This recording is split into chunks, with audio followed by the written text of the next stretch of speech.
it was what was it, a month and a half ago? I was really. I think we did a good job. I think this is a good transition. She'll work. It's a good sisterhood transition with Ruth, having another lady. I was telling you know how men are. Oh no, I don't need any help. It would have been a cut. Whereas now, I think she and Ruth will have a sisterhood and transition well. And remember, she was the best recruiter, right? Wasn't she the best recruiter? Yeah, that's what we need. Yeah, yeah, because that's what we need. Yeah.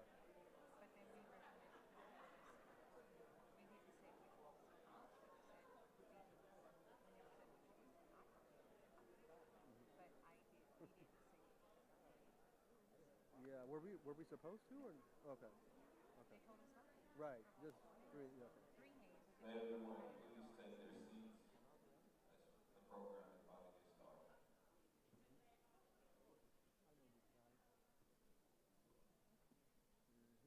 Please take your seats as we start the program.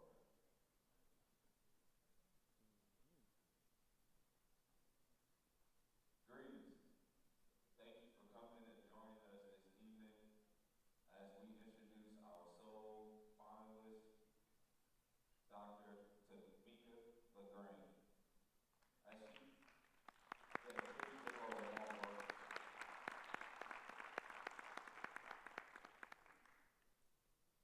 Let's give her a very warm welcome.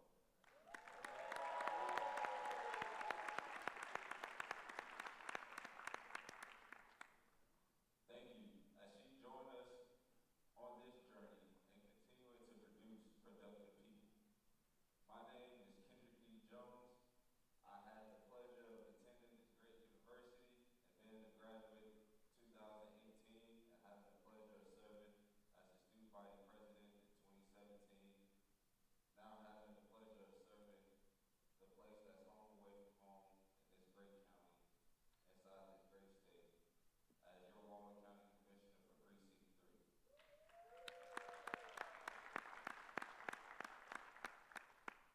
And I would ask that the selection committee join me on introducing themselves with the wave. Good afternoon. I'm Serena Willis, the Vice President for Enrollment Management. Good afternoon. My name is Nathaniel Hall. I'm the student body president. David Rembert, faculty senate speaker. Li Jinqian, professor in electrical and computer engineering. There, Kane Price, Associate Professor of Sociology. Bill Batson, Associate Professor, School of Architecture. Maria Herrera, HR Manager, the Office of Human Resources. And the moment that you all have been waiting for, I will get out you guys' way and allow Dr. Tomikia LeGrande to tell you more about herself. Give her a round of applause.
in the top 20 for programs in producing African American graduates in architecture, physical sciences, engineering, marketing, agriculture, history, psychology, and nursing, and I'm sure the list goes on.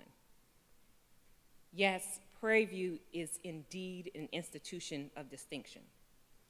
And those are just a few of the reasons why I was attracted to this university. But the opportunities that exist at Prairie View to elevate to new heights, I believe align with my skills, experiences, and passions. So to get a better feel for what I mean, I will use our time together this afternoon to provide you some insight into my background and experiences, as well as what I believe that we can accomplish together, and then we can engage in a discussion with some questions from the audience. Sounds like a plan? All right. Well, let me first, before I share a bit of personal information about me, take a moment to thank the selection committee for their hard work in really interrogating me to ask hard questions to ensure that I was able to answer the question of why Prairie View, why me, and what next. So thank you.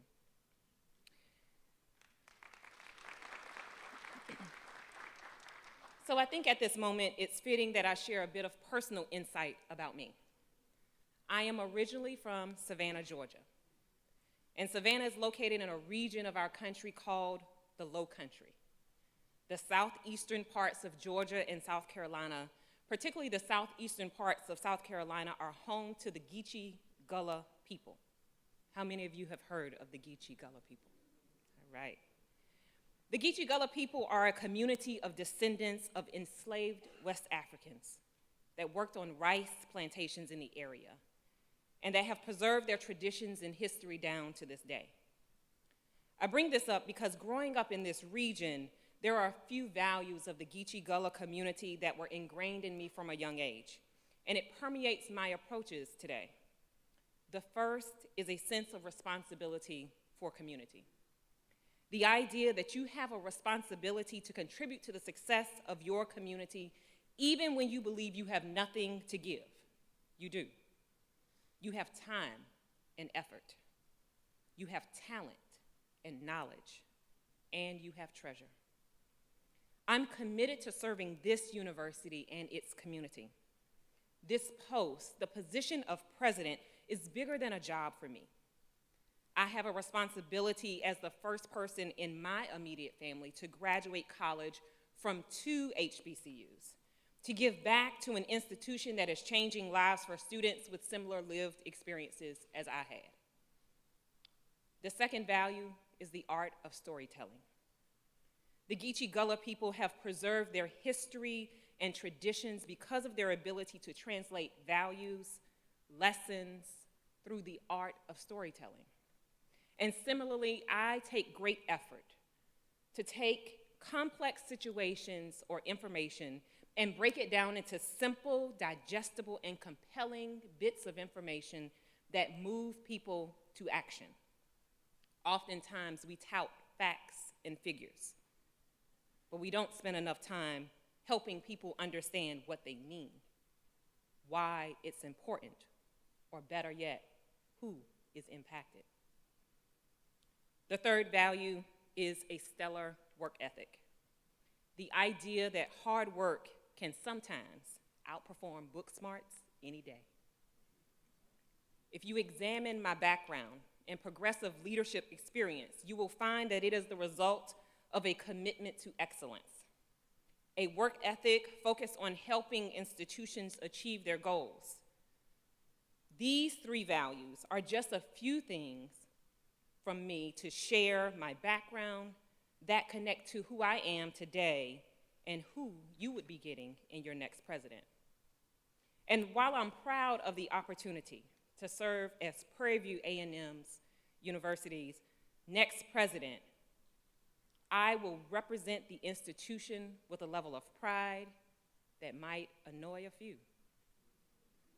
But I must tell you that the position of president will not be the most important title that I hold.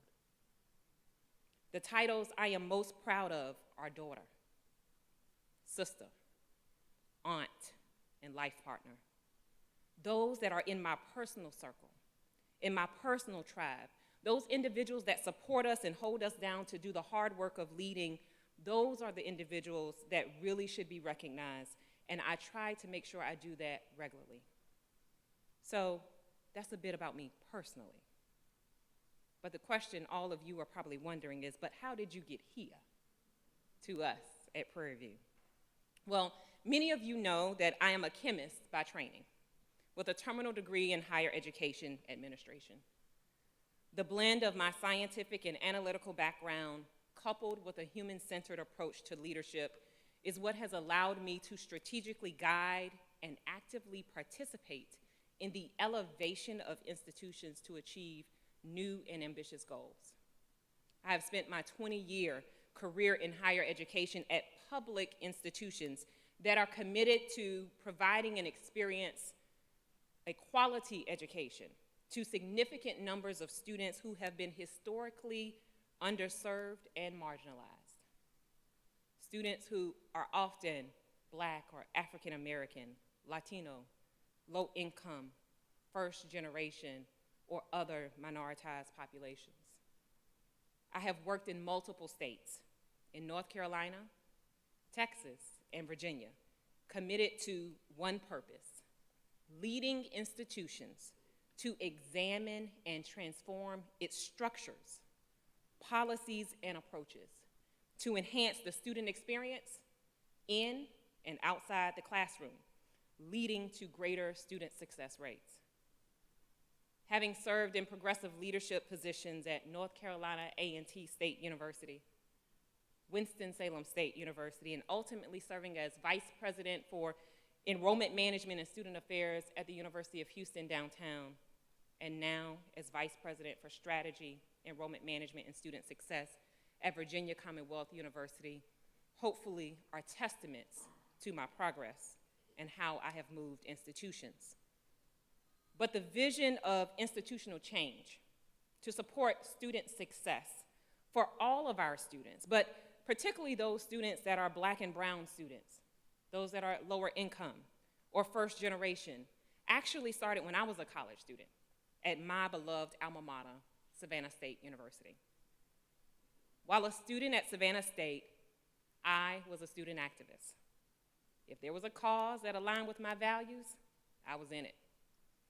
And one day, one of my professors asked me, "Young lady, what is it that you plan to do a year from now once you graduate? Because you are going to need a job, and activism does not pay." Well, I'll tell you, prior to taking organic chemistry, I wanted to be a pharmacist. But organic chemistry is the basis for pharmacy, and for those of you that have taken organic chemistry, or those of you that teach it, knows that it can be life-changing, right? And the reflection that I took during that time was, I didn't want to be a pharmacist.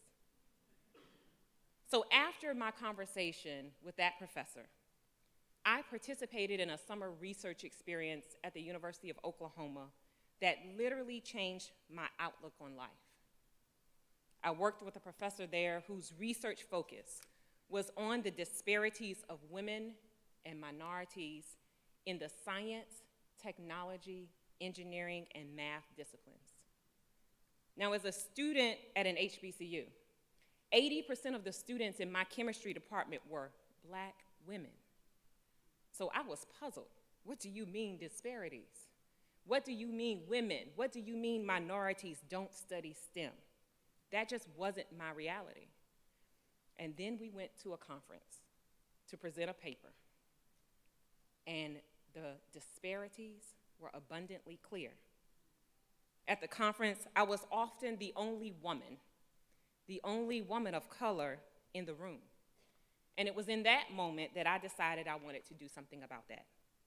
You see, the talent that exists in this world is equally distributed among humans. But what is not equally distributed is opportunity. And so it began. Education became my social justice platform. the place where I could make a difference, advancing equitable education to increase opportunities for students historically underrepresented in higher education, and thus transform lives and communities. You see, I'm a product of the love, care, and expectation of greatness bestowed upon me by my alma maters, my HBCUs.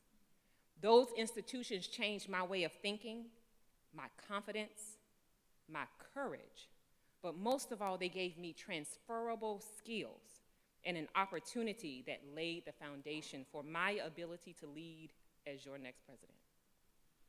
Throughout my career, I've served in leadership roles.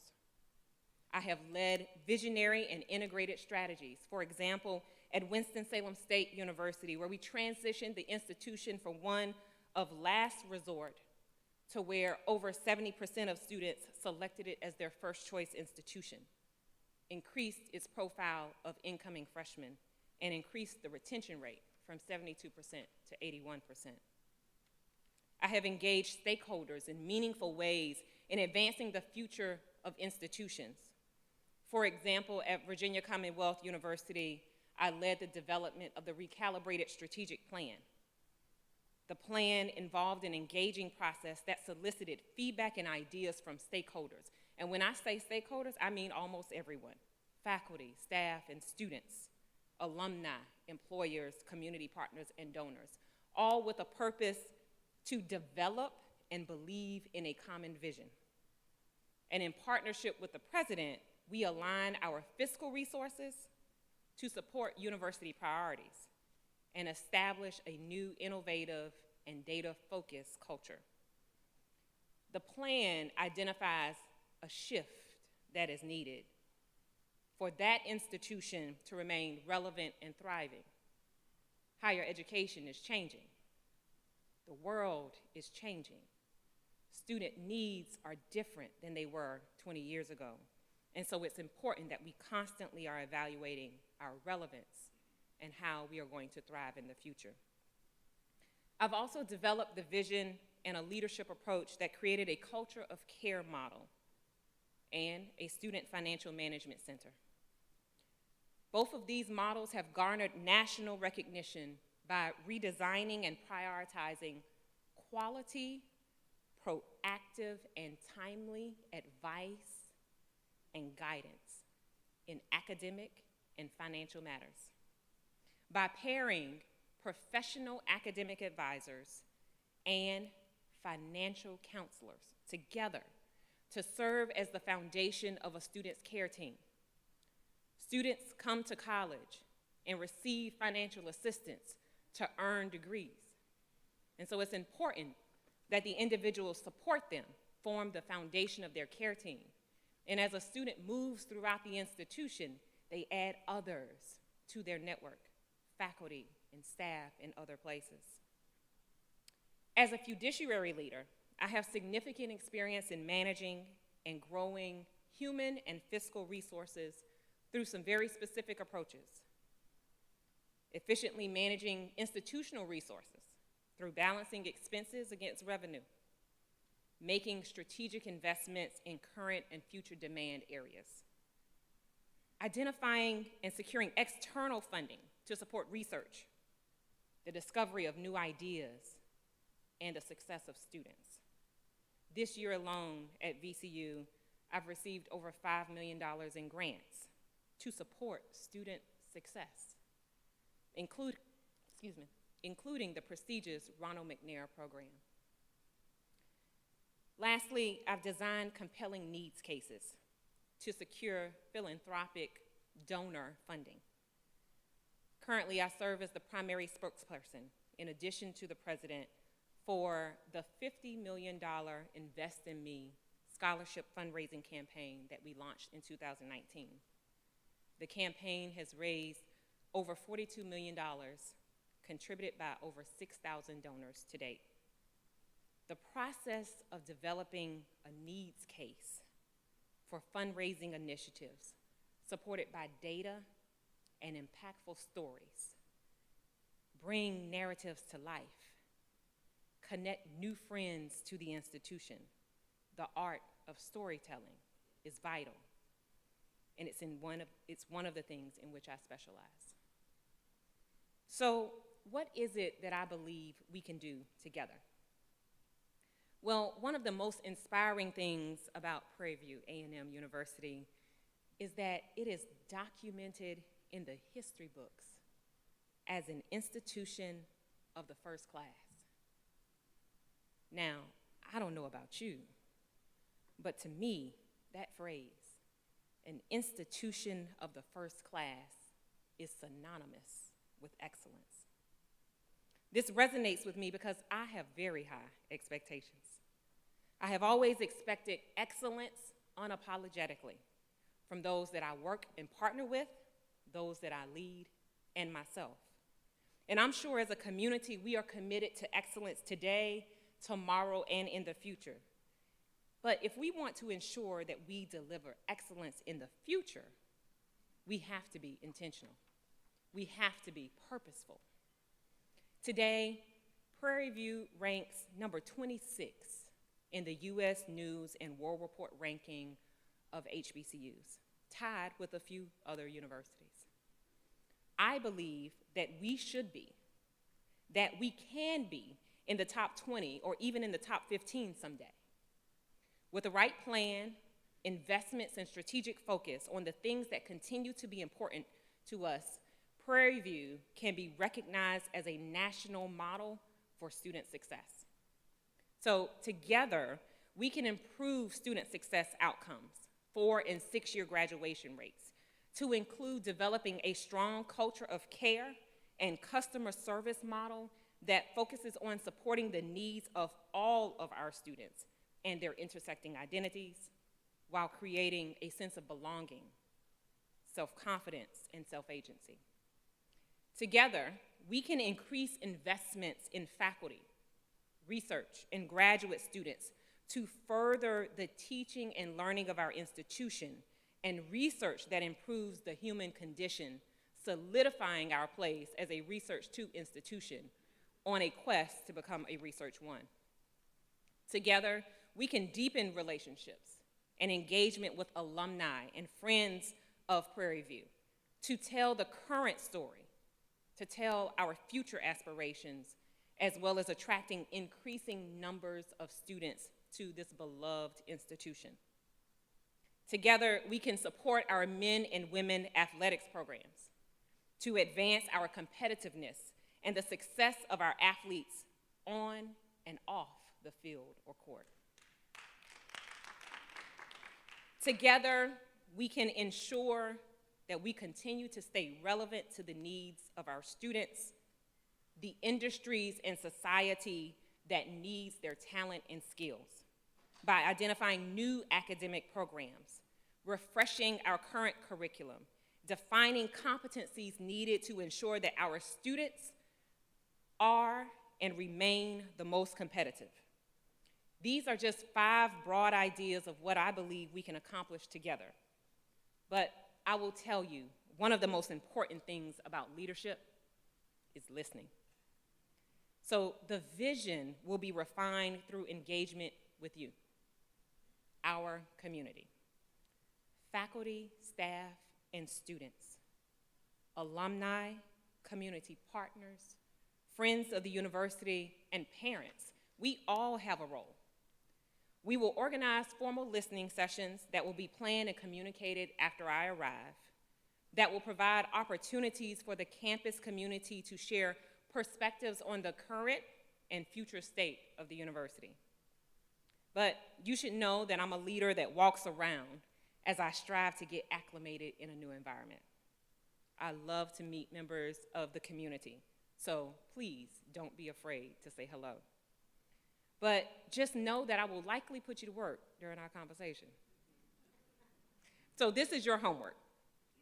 So I need you to be prepared when we interact, because I will likely ask you the 2 following questions.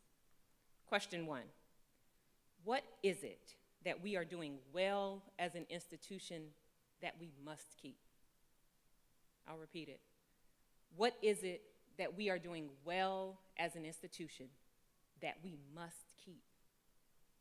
Question 2, What are we doing as an institution that needs improvement and needs the attention of senior leadership?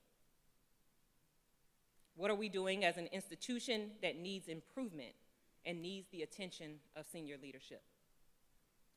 Together, we will work to refine these big ideas to ensure that we are addressing the opportunities and leaning hard into our strengths to ensure that Prairie View A&M University is an institution of the first class far into the future, achieving excellence unapologetically. I'm looking forward to our work together and the discussion that we will have shortly. Thank you.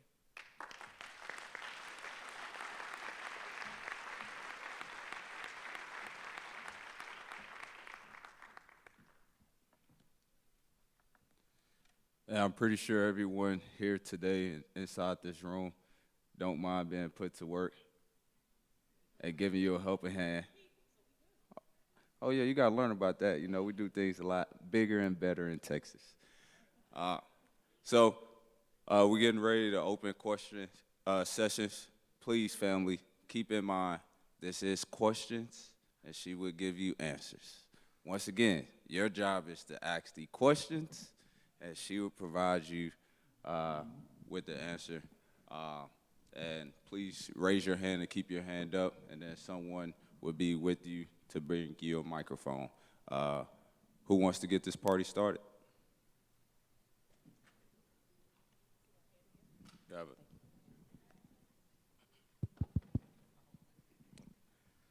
Good evening. One, it's a pleasure to be here. My name is Isaiah Pierre. I am the current band captain for the Marching Storm for the 2022-2023 school year. I'm also the student representative for the marching band as well, which is a senator of band. Again, for one, I do want to say that given your admirable and exemplary experience at the universities that you have went and been and graced with your presence, my question is this. Here on the Hill, the largest student organization is the band and athletics, and both are major recruitment tools as well as major contributors to student success. What are your specific budget priorities regarding these student organizations, and when can we expect to see the benefit university-wide? Talk about student advocacy. So a few things. One, I would be misguided if I sat here not understanding the full picture of the institution and made a commitment today. But let me say a few things. One of the things I have missed most about the HBCU environment is the athletic spirit and the band, right? So I will tell you that I am committed to supporting students' growth in and outside of the classroom. And the band is one of those in which you're taking the things you're learning in the classroom and applying those in real life, whether it's leadership, whether it's teamwork, all of those things. And we will prioritize our ability to support students and to support those experiences in and out of the classroom. So that will be a part of our strategy. How we come about the actual dollar amounts and investments will be a part of our budget planning process, and how we can help move those organizations forward to ensure that we are able to attract more students to the band and athletics, but also support those students in staying here at Prairie View and graduating. So it will definitely be a part of our student success model.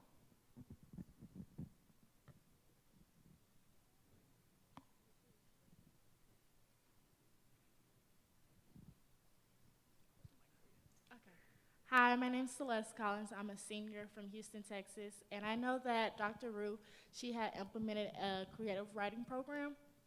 And I wanted to know what program would you implement during your presidency? Okay. Oh, creative writing.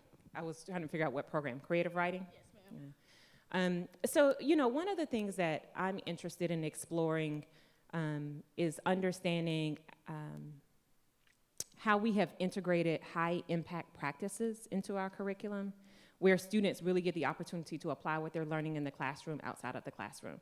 So whether it be an internship, for example, or service learning, or undergraduate research, those programs, those approaches built into the curriculum allow students to make sure that they not only participate in courses, but you're developing a narrative about what this college experience is teaching you.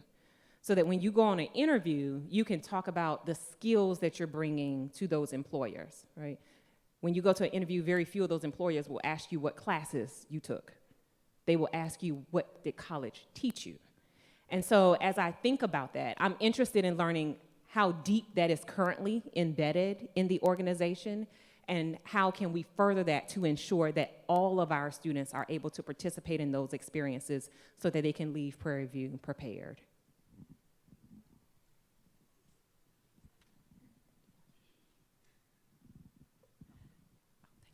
Hi. We had touched briefly during before about the inclusion of faculty in budget-making decisions for the university at the department level and at the college level and at the university level. How can that process begin, please?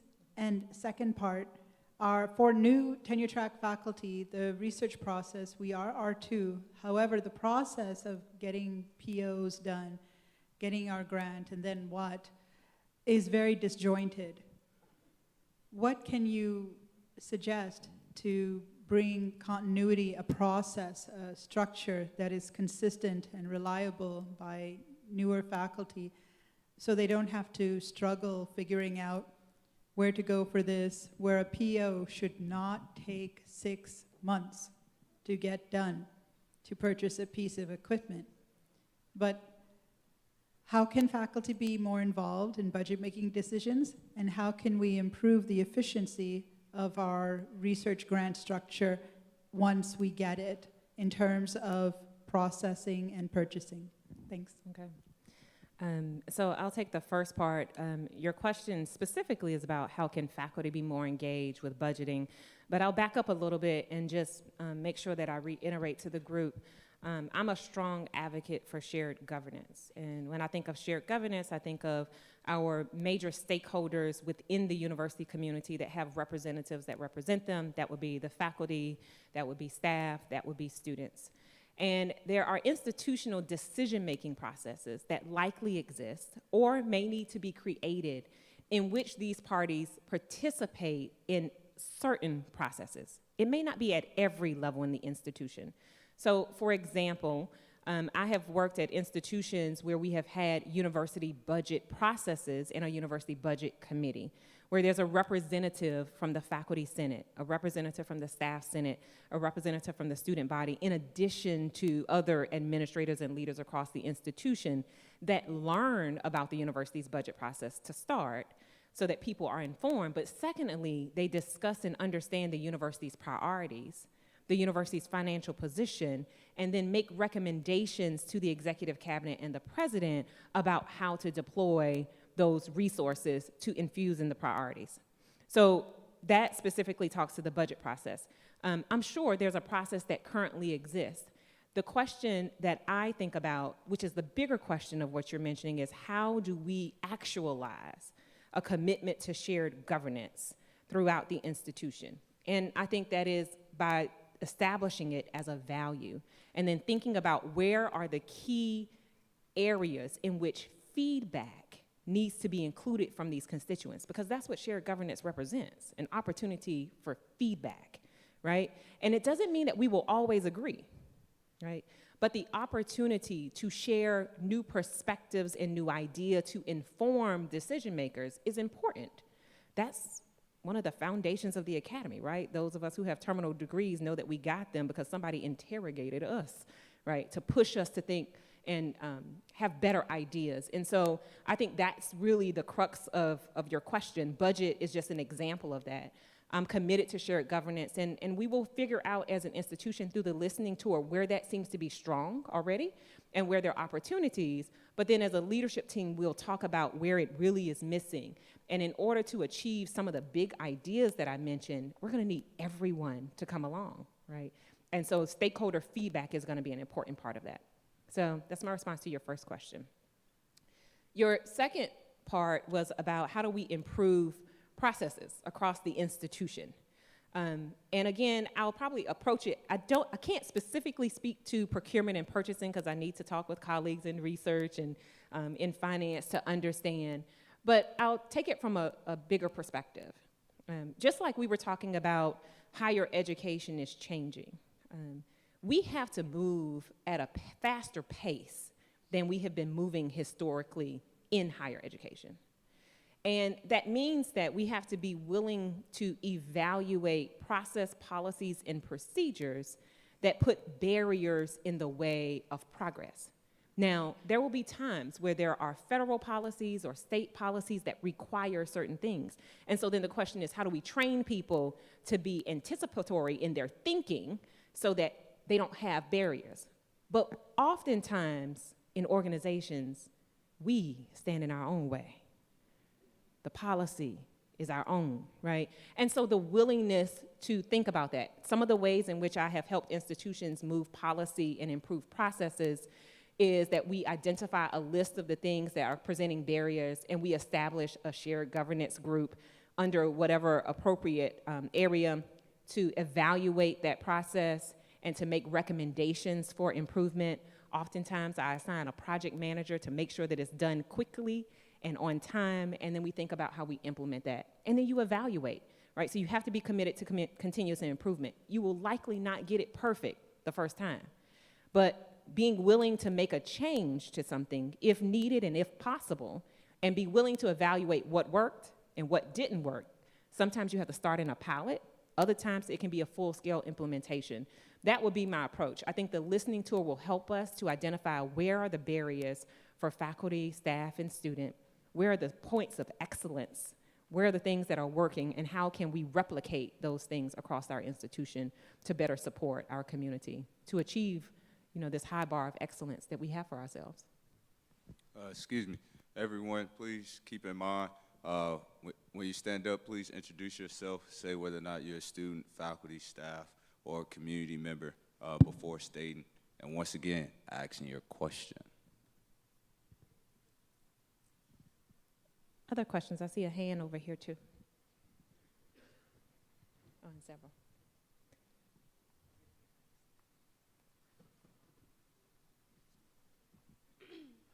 Good afternoon. My name is April Taylor. I'm a senior currently. My major is agriculture with a concentration in animal and food science.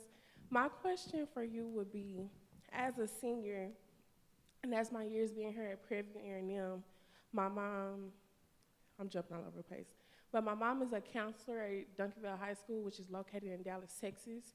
And so they have college counselors that went to Texas A&M. And so Texas A&M has this program for graduate students to allow them to work before they go to graduate school. So my question to you is, what are some of the programs that you would bring towards seniors or graduating seniors to prepare them to leave? Because I know there is a lot of outside resources, but what can we get here from the school that we pay tuition for, Not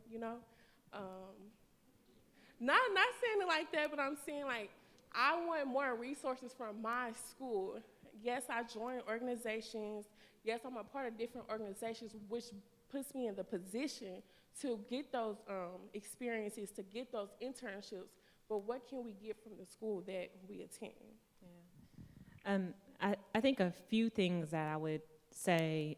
The first is making sure that as an institution, we are continuing to build substantial partnerships that give our students direct opportunities, right? Whether it's for internships or practicums or fellowships, things of that nature will be important to make sure that our students are prepared for the world of work. I think one of the greatest challenges sometimes that exist as students are seeking opportunities, even when they find an internship, is it might be unpaid, right? Or it might be underpaid because you got to move to Chicago for the summer to do it or something. So one of the things that I have led in most recent times has been about how do we identify funds at the institution to create an internship funding program where students can apply to our institution. They have secured an internship, right, or an opportunity, and they can apply for funding to support them in the pursuit of this, right? The goal is about removing barriers. And no institution has an infinite amount of money, but there are creative ways to think about that. And so, as I mentioned, thinking about the barriers that students are having, when students are not pursuing these opportunities to apply their skills to life outside of the classroom, we have to ask why. Are are the opportunities available? If they are not available in abundance, then we have to seek partnerships to strengthen those and create them. Is it financial? Are there barriers there? So how do we strategically think about that by fundraising or leveraging institutional dollars to assist in that regard? And 3, are they quality experiences that value the perspectives of our diverse student body, right? And so those 3 things would be some of the areas in which I would want to focus on. And then we could figure out how to develop a program around that we can brand specifically for Prairie View. Okay. Thank you. Good afternoon. Thank you, Dr. LeGrande. I really respect all your experiences and what you bring to bear here at Prairie View University. My name is Viola Hebert, and I'm the Vice President of the Prairie View National Alumni Association. So welcome and thank you. Thank you. My question really piggybacks something of what both these students have said prior to my question, and that is about, I love how you describe basically like a wraparound in terms of taking care of the students with care and concern and kindness. Education is changing, but so are the needs of corporations and businesses. So in developing partnerships, I'm just wondering how much involvement will we have in assessing on an interim, regular basis rather, what the needs are of corporations and businesses so that we can adequately prepare and have our students positioned not only academically, but professionally to get out there and do it, whether it's with residencies and internships, and that we can incorporate those skills, whether it's speech, writing, digital divide, all of those into their curriculum. And how would you go about doing that? Long question. No, it's a good one, though. It's a good one. Just as I think about your question, there are a couple of things that come to mind. The first is being in regular dialogue with industry and community partners. So, for example, at institutions where I've worked, we have expected every school or college to have an advisory board, right, made up of corporate and community partners that hire their students, or that we would like to hire our students, for them to give feedback on the program and the curriculum. In some areas, I will say the institutions may not be large enough for every school and college to have one, but can we share some advisory committees among school and colleges where the disciplines might align? The second is at the institutional level, even beyond schools and colleges. And so thinking about at the institutional level, I'm pretty sure President Simmons has great connections. She may already have a presidential advisory committee, an industry group. In many instances, institutions have an industry group that might meet twice a year to advise the president on the changing needs of industry in the targeted areas, and sharing that information with the campus is important. The other is for schools and colleges, many times they are looking for additional people to serve as instructors for their students. And thinking about the opportunity to hire individuals that might be adjunct faculty but could be corporate fellows to help teach or serve in seminar capacities, to help our students have those direct interactions with industry are some of the things that I've seen, been a part of, and facilitated. There was one other part of your question. I'm thinking. Say it again. I'm thinking. I want to make sure I answer the last part. Yeah, I think the last part was how would you go about, facilitating that and getting these skills that industries may say they need incorporated into their curriculum? Yeah. So I think our colleagues in academic affairs and in the schools and colleges want to make sure that our students have relevant experiences and that we have transformative curriculum. I think the question is, oftentimes today's student is interested in opportunities to showcase their learning as they're moving through this college experience, getting to a degree. So there are some institutions that have taken on micro-credentialing or badging, if you will, right? As students are learning and solidifying their competency in certain skills areas, be it data analysis or problem solving or written communications, they can earn a badge as they show proficiency in those skills that they can then publish to LinkedIn and social media. So again, not only do they now have a narrative as to what this course taught me, I have proof, right, that I'm proficient in it. That's just one idea, right? I think there are many out there that we can explore as a university together about the needs. The last thing I would say is one of the biggest areas of opportunity for most institutions in this space is about data collection of our own graduates. And so, again, I'm speaking blindly here because I'm not sure where we are as an institution, but how do we collect data from our graduates within 6 months of graduation to understand their employment status or graduation school or military, and then continue to keep in touch with these individuals so that we can tell the story of our graduates and their successes and learn from them how they're progressing in their career. That information is good not just for alumni relations, but it's good for the overall brand, because now we have data that we can share with prospective students and their families about our alumni, their successes, the corporations or community or nonprofit agencies that they're working with to contribute to society in productive ways. After Dr. Brown, may we please get some questions from YouTube online? Appreciate the reminder.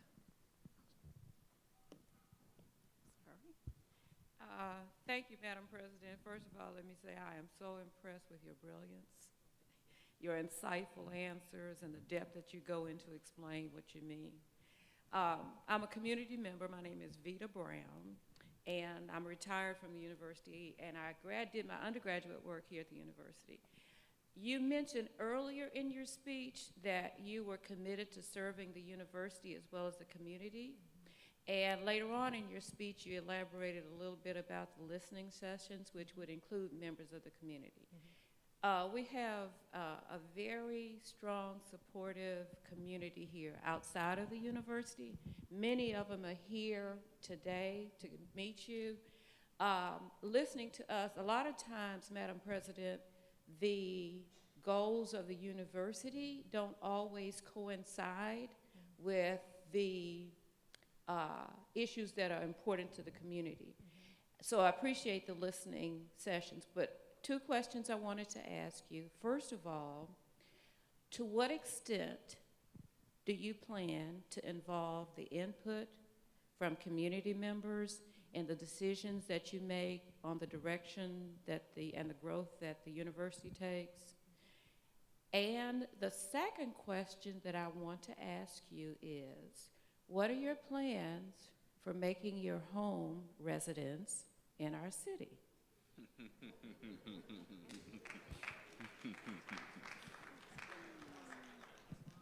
So I'll take the first question first. To your point, the listening session is really to understand what's important to a variety of stakeholders. I'll use the example I shared with you in my remarks about the strategic plan at Virginia Commonwealth University, where we spoke to stakeholders, and community members were a part of that. And at the end of all of those listening sessions, 6 themes bubbled up. And one of those themes was that the university could and needed to do more to connect their work with the community in meaningful ways. So what I would say to you is the listening session is meant for us to identify key themes that exist as opportunities for the institution. That's how that feedback will be incorporated in that direction. I think there are opportunities for us to not only partner together, but as a research institution, we are poised with faculty and staff and students to examine challenges and also participate in developing solutions to those challenges, right? The details around that, I think, would be yet to be described, right? But I think that's how the feedback will be incorporated. And so we would be looking for themes across all of those where we really can prioritize the university's involvement and things that will move Prairie View forward, ultimately contribute to student success, and impact the community in powerful ways. The second question about what is my intention on where I'll reside, I don't know yet. I'm just being honest. You know, I got needs. You have a nice house for me. Right. So I don't know yet. I am open to exploring. I will tell you, I am currently just staying in a hotel while I'm here in Cypress and drove to Prairie View this morning. And I will say, having lived in Houston before, driving downtown, the ride from Cypress to Prairie View was much more pleasant than I anticipated. The next time I visit, I'll be sure to do that. Leave it up to Doc. I see it a few other. Oh, we were supposed to take a question from online first. From online. Hello. Dr. LeGrande, welcome to Prairie View A&M University. I am Sierra Sesberry, Marketing Manager with the Office for Marketing and Communications. I will be asking the questions from online. I tried to condense a bit, okay. But I'll start with the first one.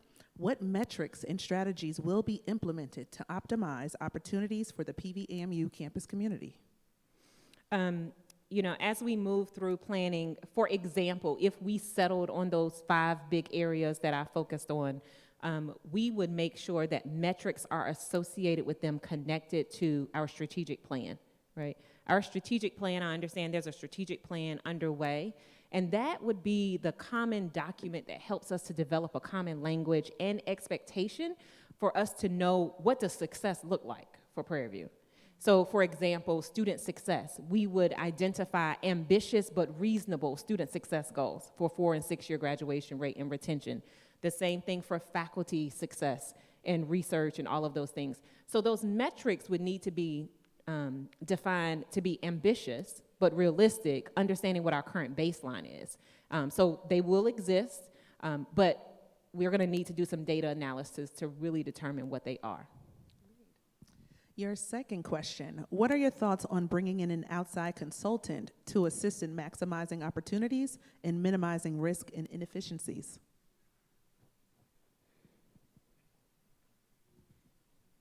My honest answer is it depends, right? So I think there are places where an institution may identify that it has a gap, maybe in expertise or in capacity, right? We don't have enough individuals to do something. I have been a part of and selected external vendors to support us until we are able to scale up as an institution. So open to it if the need arises, right? But ultimately, what we should be trying to get to as an institution is making sure that we, for the long term, are developing capacity and expertise on the ground. We may start with the need to bring in some support. Very good. What are your thoughts and plans on leveraging the strong alumni of Prairie View A&M University in regards to university improvements in academics, admissions, and athletics? Ooh, that's a deep one. So I think as I think about alumni and what they bring to the institution and the future of an institution, one, there is no more passionate group than someone who graced these halls at Prairie View A&M. And so the question is, how do we leverage that passion to move Prairie View forward? So the first thing I would say is understanding from alums in their mind what things are tradition. What are the sacred cows at Prairie View, right? What are the things we want to ensure that every student who comes through these gates has that experience? What are those things? But the other is making sure that we're engaging all of our alumni at various levels. So oftentimes, institutions sometimes want to lean into the alums who are more senior in their careers because they might have discretionary income to contribute. That's great, and we want to make sure we connect with them too. But the question is also, how do we engage younger alumni, right? Because while they are establishing their career, they too have a passion for the institution, and they might have capacity and energy to help us in some ways to connect with current students and prospective students. I think the last thing that I would say is there are opportunities to engage alumni to become official recruiters for the institution, right?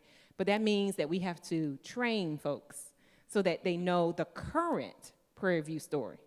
I don't know about you, but I oftentimes have to get refreshed on Savannah State and North Carolina A&T because things have changed since I've been there. So at Winston-Salem State, for example, we created a specially trained alumni recruiter, right? We had a program that trained alum in that way so that alums in their churches, in their communities, that they were not only trained, but they had the material needed to represent the institution in meaningful ways. And then they could tell their story of excellence. That is what students and their families really are interested in. They want a real life example of how this thing works. But the same thing with our seniors, the student that was over here that mentioned she was a senior. How do we equip them and empower them to go back to their communities to tell their story as well, even before they leave Prairie View? So those are a few of the ways in which I could see really elevating alumni. But the other part is, I mentioned this earlier, time, talent, treasure. So time can be recruitment, can be coming back to the institution as a part of alumni panels, engaging in the institution in meaningful ways. Talent, our alums, our community partners have talents that can help us advance the institution, so figuring out where some of that talent exists compared to our needs. And treasure, we always need all of the resources we can possibly gain to best support our current students in persisting from semester to semester. I often say as an alum, contributing back to your alma mater is like investing in an earlier version of yourself. And the power in doing that for a student, for your community, is more than just helping them move to the next semester. It says to them, somebody believes in me. And that is the most powerful thing that we can do when we leave institutions, to sow back into those that have chosen our home to be theirs. I get last And online for your question. one final question from online. You mentioned a human-centered approach to leadership. Can you speak a little about what that looks like? So, you know, it's interesting as I think about my work. Oftentimes people will hear me say, I believe that we have to put the students at the center. And then secondly, we got to take care of the people who take care of the people, right? None of us do this work alone, right? And our students need to connect to individuals who have their best interests at heart, which means that as an organization, we got to support the team. And a part of supporting the team is giving them the resources needed to do good work, removing barriers out their way, being clear on expectations, and having openness to do things differently, to try new things. Human-centered is about keeping the people in the center. I think you done warmed up the room, Doc. Have I? I've warmed them up toward the end, though. I got to get there quicker. I think he's coming. Oh, and he has a mic, too.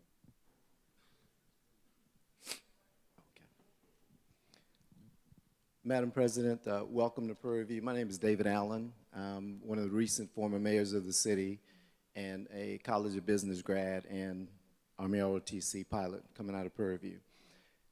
I'm impressed with what you share with us today as I connect it to your ability to increase enrollment. I read in your background. As the #1 recruiter in the late 90s, and no one's received that title since then, I was bringing 100 to 200 students a year here, most of them from California, and they came to PV. One of the concerns I have in the community is the community, because the community is a distinct part of recruiting, and we haven't had, and I'll just say that support from the A&M system in the city as I've seen in College Station when I used to go to flight school there in the mid to late 70s. So putting an emphasis on your recruiting background, when parents come off of 290, they're looking at the city before they get to this incredibly gorgeous campus that we have. So I would just, again, and I know it's probably on your mind, but we do need faculty and staff a little bit more involved on a local level, because at 4 to 5 o'clock, it looks like a funeral going up to 290 and breaking left toward Houston and Cypress. But your involvement and concern with the community engagement is something I'm very impressed and look forward to. I appreciate the feedback. We'll definitely explore that a little more. Thank you. I Mayor, saw a few hands right in here. I want to make sure. Good evening, Dr. LeGrande. My name is James Earl Davis. I'm the PV alum, lifetime alum, Howard executive, MBA, transitioning to the Senior Advisory Council of the NAA, and Houston, multiple business owner, restaurants and real estate, to include a 41-year career as Army veteran. What is your plan to build black businesses for the next 500 years? And in saying that, I anticipate coming here and speaking with you offline to adjust the curriculum for the students, put jobs outside of the university to where they can come up as a freshman through a senior, and once they become a senior, open that business, and not only open the business, but work in that business and gain that experience while they're here at the university. So you're getting the experience, you're getting the curriculum adjustments, changes, whatever it may be. Everything that we need. I'm sorry, brother. Really you're going to have this room. probably like 15 questions behind you, and we're going to shut this down in about 10 minutes. Gotcha. So, gotcha. Yes, sir. So you asked the question about what do I plan to do to grow back black business for the next 500 years. I don't know that I can take on that one, all right? But I will say this, and you know, my colleagues over here can hold me honest, because we had some conversations today about changing interests of students, particularly in the entrepreneurship realm. Everybody want to be an entrepreneur, right? And so the question is, how do we think about entrepreneurship as a skill? Because even when you're employed by someone else, there is a valuable skill set to innovative thinking, right? To identifying needs and things of that nature. So some of the things that other institutions have explored are entrepreneurship minors, entrepreneurship majors, entrepreneurship as a literacy in the general education curriculum, exploring the university either establishing or expanding a small business center that helps community members start sustainable businesses. So thinking about things in that realm, I think, would be exciting and things that we can explore for the future. Okay, excuse me. I think we have a few questions. I keep seeing these 3 hands right here. Yes, and please, once again, ask questions. She has a meeting to go to at 5:30, so we'll try to squeeze in as many questions as we can. Greetings, my name is Gabrielle Oji, and I serve as a junior class president for the Student Government Association. Given the fact that Texas A&M has clearly articulated that as the sole candidate for the president job, you have been tasked to increase enrollment. What are your plans to bolster and establish recruitment efforts to increase enrollment and retention, given the cost of attendance and funding to assist those in need and the lack of comfortable housing and living quarters? So your question are plans to increase enrollment and retention. So I think the first thing is, you know, I would want to explore the data to look at the trends at Prairie View for incoming students. One of the questions I have is, have we seen increased interest in the institution over the last few years? And then have we seen increased enrollment? Now, I will tell you, it's a challenging time in the nation with respect to enrollment, but there are still opportunities, right? And so the first is about how do we present Prairie View, right, in a consistent and cohesive manner where prospective students and their families, undergrad and graduate, are clear about the experience they will receive. The second is how we improve processes so that we're competitive in making sure that we are admitting students in a timely manner, that we are awarding financial aid so that students, when they are receiving offers from other places, they have a full understanding of what to expect from Prairie View. I think the other part of your question, thinking about student success, to me even continues from the recruitment of students. We collect a lot of information about students, their experiences, their successes at the point of application. And so the question I have is how then do we craft an appropriate transition experience to help students be ready for the first day of class, be ready for the first year to be successful? How we support students understanding who we serve will be important. The second part of support you asked about cost of attendance.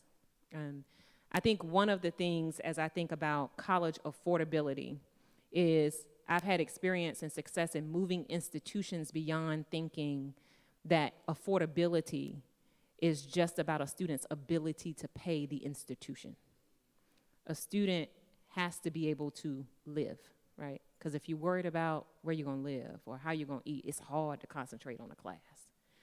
And so that's back to developing compelling needs cases. That scholarship campaign that I mentioned that I currently am the spokesperson for is because after looking at all of our students, we identified that we had $180 million of unmet need for students.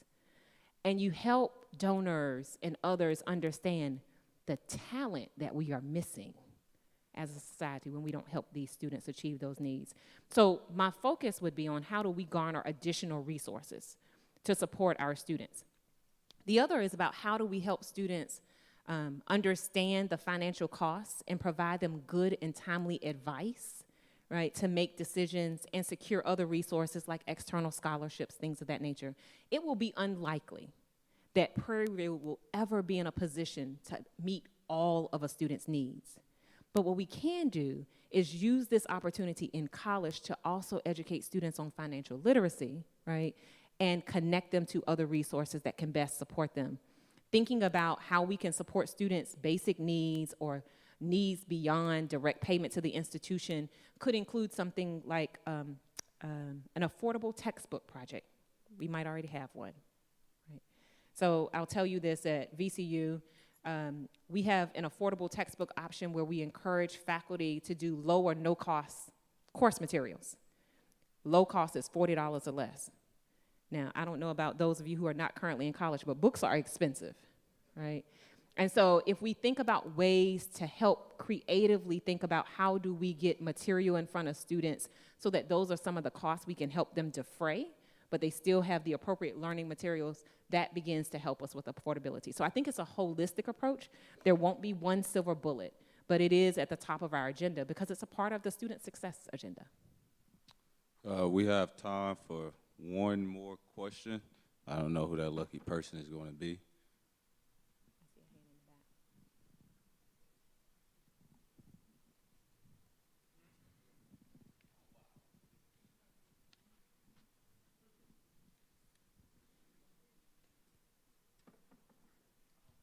Thank you. This has been fantastic, Dr. LeGrande. I'm really excited to work here. I am the new interim director of the Texas Institute for the Preservation of History and Culture, and I'm so excited about all of what is going to be incredibly efficient moving forward, and I know it is now.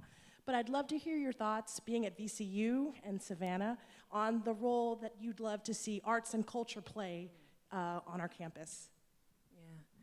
Yeah. I think arts and culture are important to our society, but they're important to the experience that we cultivate here. I think about arts and culture as a way to preserve history and to tell our story.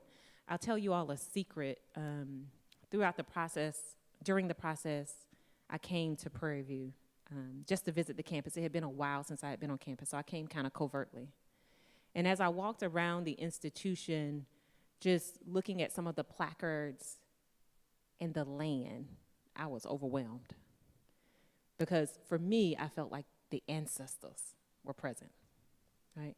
And I say that because we all connect to this world in different ways. Some in science, some in communication, some in arts, but we all have a connection to history, the legacy. And it's important that we know and understand that, and it's permeated throughout our experience. And so whether it's through the general education where we require and have expectations that students have classes or experiences with art and culture in the way that they choose, some options, but it should exist, right? Because it creates well-rounded individuals that develop an appreciation in those areas. And the reflection on the history can help to improve the future when we think about things that haven't been done quite right, or things that have gone really well that we need to do even more of. Thank you, Doc. Before everyone gives you a round of applause, I would like to give you a welcome, but I know you don't know too much about this, so let's do it like this. PV. You know. Do you want to try it before you leave? Of course, come on. All right, just say PV, and they respond to you. PV. You know. I love it. Thank Sounds you. like Everyone give a round of applause for Dr. LeGrande.